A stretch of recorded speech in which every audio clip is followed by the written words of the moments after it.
Do you know how much influence the mayor actually has over the subway system? I'm Pat Kernan. Before we get to the end of this underground block, I'm going to tell you about City Hall politics and New York City Transit. New York One Transit reporter Samantha Liebman is with me to answer some questions about this. The subways and the buses are mostly state jurisdiction, the MTA, but there are some places where the mayor's jurisdiction and the MTA meet. Yes, and basically it's in public safety.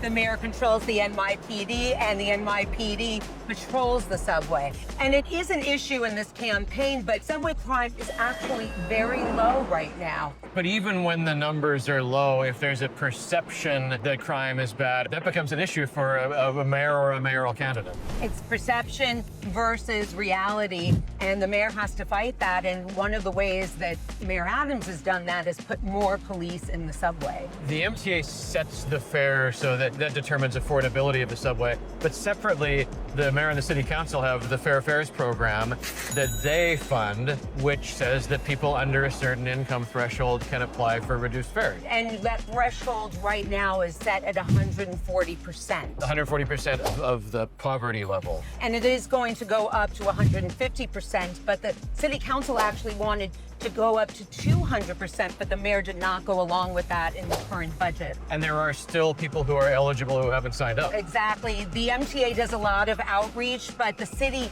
also has a role to play. The mayor can control that as well, because a fraction, about 300,000 people are currently enrolled, and it could be over 1 million. Let's tie this back into the mayor's race. On the Fair Fares program, is there a difference between where these candidates stand? Well, they really haven't talked about it except for Zohran Mamdani, who wants to do free buses, but the MTA says that they rather see targeted affordability, meaning increase the Fair Fares eligibility and enrollment. And then when it comes to the NYPD and subway safety, how much of a difference between the candidate positions is there? There actually is not much of a difference. They're all proposing more police except for Zohran Mamdani, and also pushing for more homeless and mental health outreach as well, better lighting, different fare arrays to keep people from jumping the fare. But a lot of that is already being done by the MTA and NYPD. And Mamdani has definitely recalibrated his NYPD comments now that we're past the primary, talking